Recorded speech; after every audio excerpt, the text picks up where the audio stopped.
بسم اللہ الرحمن الرحیم۔ مسلمانوں کی حالت زار پہ آج ہم بات کریں گے۔ کسی علاقے میں ایک بہت اچھے عالم دین رہتے تھے۔ وہ حافظ قرآن بھی تھے، مدرس بھی تھے، اور مرکزی جامع مسجد میں امامت کے فرائض بھی انہی کے ذمے تھے۔ سب لوگ ان کا بے حد احترام کرتے تھے اور ہر آدمی کی یہی کوشش و خواہش ہوتی تھی کہ ان کو اپنے گھر میں مدعو کیا جائے۔ خاص طور پر رمضان شریف میں تو ان کو گھر بلانا بے حد دشوار ہو جاتا تھا ان کی مصروفیت کی وجہ سے، کیونکہ سب کے گھر جانا ویسے بھی ممکن نہیں ہوتا۔ ایک میاں بیوی نے بہت کوشش کے بعد ان کو اپنے گھر بلا ہی لیا۔ ان دونوں کا ایک چھوٹا سا بچہ بھی تھا جس کی عمر سال بھر سے زیادہ نہیں تھی۔ حضرت صاحب ان کے گھر پہنچے تو ان کا شایان شان استقبال کیا گیا۔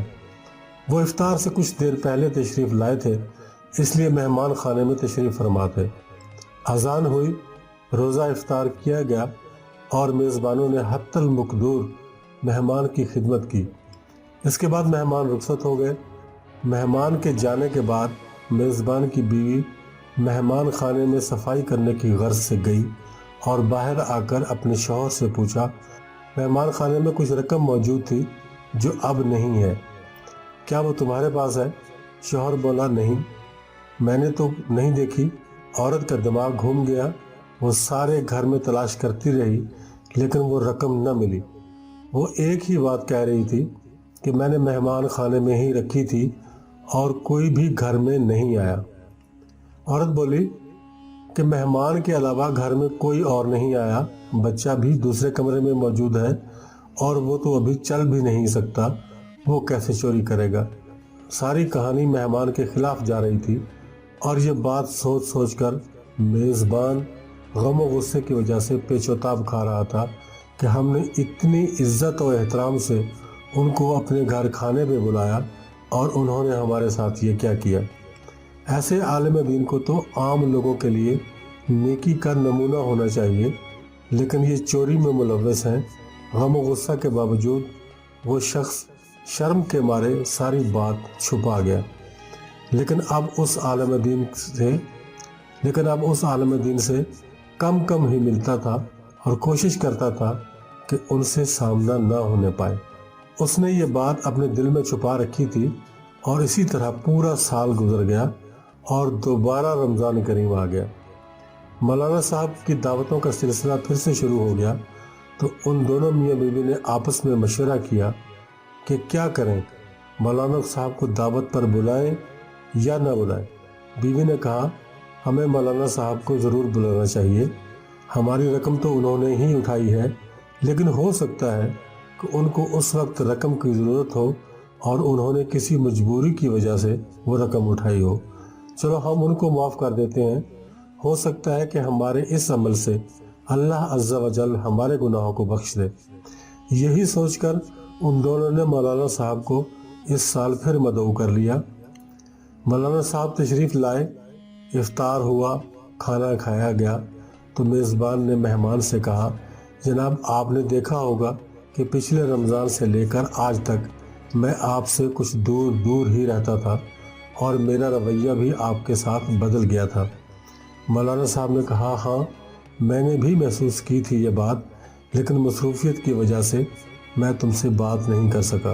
میزبان نے کہا، جناب میرے دل میں آپ کے لیے تھوڑا سا رنج ہے، میں نے پورا سال اذیت میں گزارا ہے اور آج میں آپ سے بات کر رہا ہوں۔ بات یہ ہے کہ پچھلے رمضان المبارک میں جب آپ ہمارے ہاں تشریف لائے تھے تو یہاں اسی جگہ پر میری بیوی نے کچھ رقم رکھی تھی جو آپ کے جانے کے بعد ہمیں نہیں ملی۔ آپ کے جانے کے بعد ہم نے بہت ڈھونڈا لیکن ہمیں وہ کہیں بھی نہیں ملی، کیا آپ ہمیں کچھ اس بارے میں بتا سکتے ہیں؟ مولانا صاحب نے کہا، ہاں وہ رقم تو میں نے ہی اٹھائی تھی۔ اتنا سنتے ہی میزبان حیران و پریشان رہ گیا۔ مولانا صاحب نے کہا، جب میں مہمان خانے سے نکل رہا تھا تو میں نے دیکھا کہ میز پر کچھ پیسے پڑے ہیں اور ہوا کے ساتھ اڑ رہے ہیں، نوٹ ہوا سے پھڑ پھڑا رہے تھے۔ میں نے اس رقم کو رکھنے کے لیے جگہ تلاش کی لیکن مجھے کوئی معقول جگہ نہ مل سکی۔ مولانا صاحب اتنا ہی بول پائے تھے کہ زور زور سے رونے لگے۔ میزبان یہ صورتحال دیکھ کر پریشان ہو گیا اور مولانا کو دلاسا دینے لگا۔